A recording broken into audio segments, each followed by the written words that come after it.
बोले बाबा जी जब आप पिंडली दबाने की बात करते हो तो फिर पत्नी की याद आ जाती है। अरे भाई ये दूसरों की मतलब हमेशा को दूसरा आके सेवा कर दे, ये ऐसे क्यों सोचते हो? अपना आप दबा लो। एक भाई लेट जाए दूसरा उसको दबा दे, फिर एक लेट जाए फिर दूसरा दबा दे। कभी ऐसे पेट खराब हो जाए ना तो इसको दबा लिया करो। और अनार खा लिया करो। अनार से बढ़िया पेट के लिए कुछ भी नहीं है। गैस, एसिडिटी, इंडाइजेशन, कोलाइटिस, पेट की बदहजमी की कोई भी समस्या हो, अनार तो बहुत जबरदस्त होता है। मैंने हजारों लोगों पर प्रयोग किया और मैंने खुद भी देखा। मैंने तो करीब 20 लाख किलोमीटर की यात्रा की है और जब भी मैंने देखा कि यात्रा के दौरान कुछ भी खाने पीने से कुछ भी पेट में जरा सी कुछ गड़बड़ हुई, अनार खा लो तो न ठीक। अनार, बेल और छाछ, ये 3 चीजें पेट के लिए सबसे अच्छी होती हैं। जिनको ये कोलाइटिस आदि रहता है उनको दूध नहीं पीना चाहिए। घी, दूध और मीठा, ये तीनों दुश्मन हैं कोलाइटिस की। आंव संग्रहणी, बार बार शौच जाना, पेट में चिकना चिकना पदार्थ लैट्रिन के साथ बाहर निकलता है ना, ये बड़ा खतरनाक होता है। उसके लिए, कोलाइटिस के लिए छाछ, बेल और अनार, ये 3 औषधियां हैं। जिनको कब्ज रहता है, एक ही दिन में कब्ज ठीक हो जाता है, एक दिन में ही, बिना किसी दवा के। क्या करो? खाना ना ज्यादा खाओ ना कम। कम खाने से भी कब्ज होता है, ज्यादा खाने से भी कब्ज होता है। और तीसरा काम एक और शुरू कर दो, खाना चबा चबा के खाओ। आपको जो मिल रहा है, आपको सूखे चने मिल रहे हैं तो वो भी चना कम से कम 1 ग्रास को 32 बार चबाना चाहिए। औसत मैंने देखा है लोग 4 से 8 बार चबाते हैं। एक बार इधर से मारा, एक बार इधर से, और गप अंदर।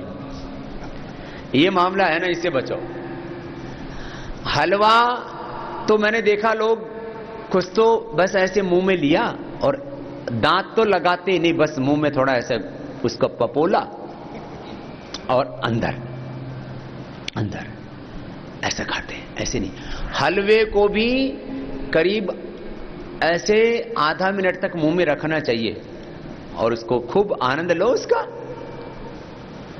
कुछ लोग ज्यादा खाते हैं, हलवा खा जाएंगे थाली भर के, रसगुल्ले रगड़ जाएंगे 20-25, जलेबी जब हाथ लग गई तो फिर जलेबी की तरह खुद भी टेढ़े मेढ़े हो जाते हैं।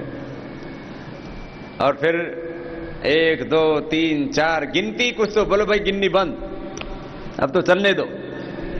लेकिन भाई ये क्यों करते हो ये काम?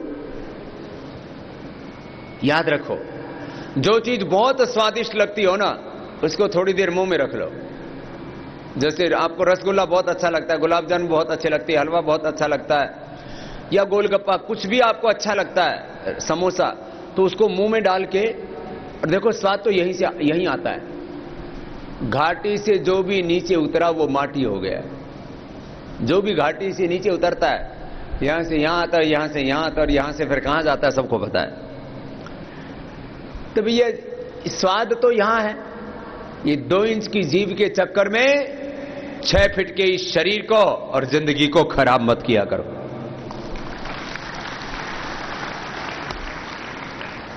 रसना और वासना, ये 2 इंद्रियां सबसे ज्यादा चंचल हैं, इनसे बचा करो, काबू रखो।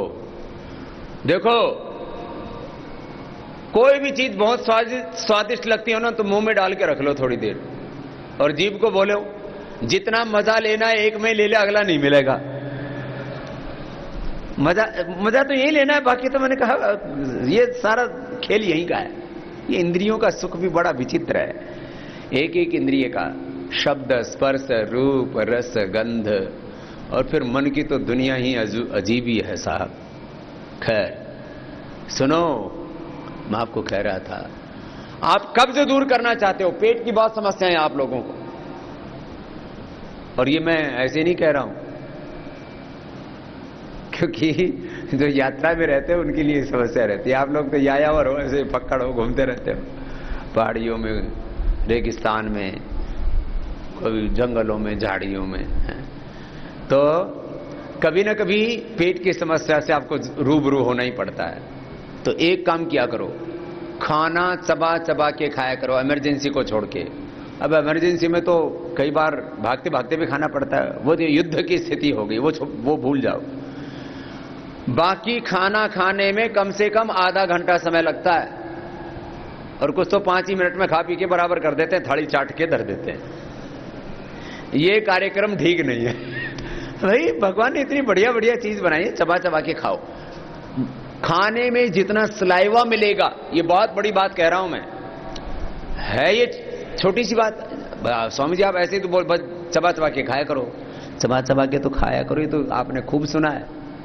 लेकिन आप इसकी महिमा सुनिए, जितना चबाएंगे उतना उसमें सलाइवा मिलेगा, और दांतों का, सलाइवा का, फिर पूरा श्वसन जो है उसका, अन्न नली का, फिर आमाशय का, पक्वाशय का, फिर लीवर का, आंतों का, इन सब का योगदान है। सबसे पहले काम शुरू होता है यहां से। आधा घंटा खाने में लगाओ। जिनको बहुत ज्यादा पेट की समस्या है तो चाहे 1 घंटा लगाओ, धीरे धीरे चबा चबा के खाओ, जब तक खाने वाली चीजें लिक्विड ना हो जाएं। रोटी खाओ तो ऐसी कि वो पानी जैसी बन जाए मुंह में, तब पेट के अंदर डालो। आज से आप ये प्रयोग करना शुरू कर दो, चबा चबा करके खाना शुरू कर दो। मैंने तो यहां तक प्रयोग किया कि मुझे भी शुरू से ही थोड़ा कॉन्स्टिपेशन की प्रॉब्लम रहती थी। किसी किसी का कोठा हार्ड होता है, कहते हैं, क्या करें, मेरा कोठा ही हार्ड है, मेरा तो जो है ना पेट ही ऐसा है।